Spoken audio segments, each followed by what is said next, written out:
कि नील ने अपनी पत्नी तेजस्विनी को इंसाफ दिला दिया है।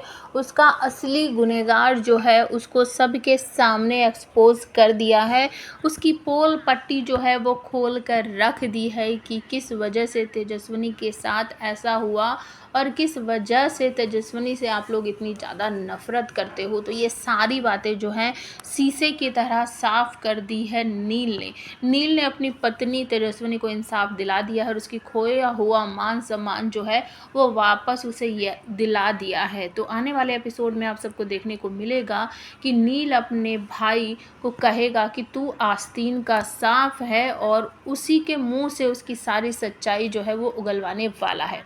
तो नील का बिहेवियर देखकर सब घर वाले पहले ही चौंके हुए हैं और ऋतुराज कहीं ना कहीं अब नील से डरने भी लगा है।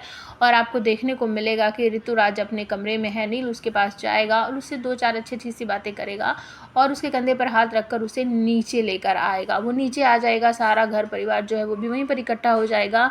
नील 2 चेयर लगाएगा, सामने बैठा लेगा ऋतुराज को और उससे 2-4 प्यारी प्यारी सी बातें करेगा। घर वाले बिल्कुल चौंक जाएंगे कि आज नील को हो क्या गया है।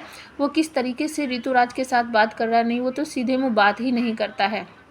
तो यहाँ पर आपको देखने को मिलेगा कि ऋतुराज से उसी की भाषा में जब 2-4 उलट-पुलट बातें करेगा तो अचानक से उसके मुंह से निकल पड़ेगा कि तेजस्विनी से मैं बहुत ज़्यादा प्यार करता था, लेकिन वो लड़की हमेशा मेरी इंसल्ट करती थी। बस इसी बात पर नील भड़क पड़ता है और उसकी चेयर में एक लात मारता है, नीचे गिर जाता है और तभी से कहता है तेरा दिमाग खराब हो गया है, तुझे पता था ना वो मेरी पत्नी है, शादी से पहले जो कुछ था वो भूल गई थी और तुझे भी बार बार कहती थी।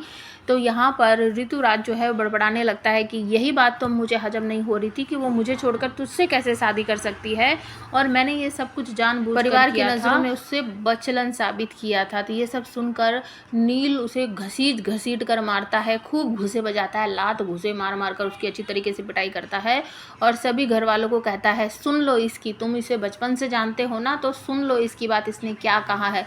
इसने ऐसा ही किया था, मैं अपनी तेजस्विनी को बहुत अच्छी तरीके से जानता था, वो ऐसी लड़की नहीं थी, वो मुझसे प्यार करती थी और इससे दूर भागती थी, लेकिन आप लोगों ने उसकी बिल्कुल भी बात नहीं सुनी। उसने ठीक कहा था कि आप लोग पछताओगे और ये आस्तीन का सांप है। ये सुनकर नील की माँ फूट फूट कर रोने लगती है और कहती है कि मुझसे कितनी बड़ी गलती हो गई है और सारा परिवार जो है शौक में चला जाता है कि हमारे ऋतुराज ने ऐसा किया। नील और तेजस्विनी के साथ उस बेकसूर लड़की को इसने फंसाने में कोई कसर नहीं छोड़ी। अब आप हमें कमेंट करके बताओ, क्या ऋतुराज को पुलिस से अरेस्ट करवा देगा नील या फिर सारा परिवार मिलकर उसे घर से बाहर निकाल देगा, क्योंकि अब उसकी सच्चाई सामने आने के बाद कोई भी उसे अपने सामने देखना नहीं चाहेगा।